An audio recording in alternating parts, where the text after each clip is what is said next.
నిర్ణయంతో ఒక డిసిషన్తో పెద్ద ఎత్తున ఉత్కంఠ కొనసాగుతోంది. సో గతంలో కూడా గవర్నర్ ప్రసంగం సమయంలో లేదంటే అంతకు ముందు కూడా అసెంబ్లీ సమావేశాల్లో జగన్మోహన్ రెడ్డి హాజరయ్యారు. కేవలం 11 నిమిషాలు మాత్రమే అసెంబ్లీలో ఉండి అక్కడి నుంచి వెళ్ళిపోయారు. సో ఈరోజు గవర్నర్ ప్రసంగం తర్వాత అటు వైసీపీ మధ్యాహ్నం పెద్ద ఎత్తున శాసనసభ పక్ష సమావేశాన్ని నిర్వహించబోతోంది. సో జగన్తో పాటుగా వైసీపీ ఎమ్మెల్యే అంతా కూడా హాజరు కాబోతున్నారు. గత సమావేశంలో 11 నిమిషాలు మాత్రమే సభలో ఉన్నటువంటి జగన్ అక్కడి నుంచి వెళ్ళిపోయారు. మళ్ళీ అసెంబ్లీకి ఎప్పుడు రాలేదు.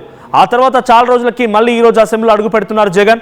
సో గవర్నర్ ప్రసంగం తర్వాత శాసనసభ పక్ష సమావేశాన్ని నిర్వహించి అక్కడి నుంచి వెళ్ళిపోతారా, మళ్ళీ రేపటి నుంచి సమావేశాలకి హాజరవుతారనేది చూడాల్సిన అవసరం అయితే ఉంది. అయితే AP assembly speaker Ayyanna Patrudu మాత్రం కీలక నిర్ణయం తీసుకున్నారు. ఇకపైన డిజిటల్ పద్ధతిలోనే ఎమ్మెల్యేలు హాజరు నమోదు చేసుకోవాలని ఆయన డిసిషన్ తీసుకున్నారు. బికాస్ వైసీపీ ఎమ్మెల్యేలు సభకు రాకుండా కేవలం బయటకు వచ్చి ఆ రిజిస్టర్లో సంతకం పెట్టి వెళ్ళిపోతున్నారు, కానీ సభలో మాత్రం ఉండడం లేదు. కాబట్టి ఈ డిజిటల్ పద్ధతిని ఎంచుకున్నామన్న రకంగా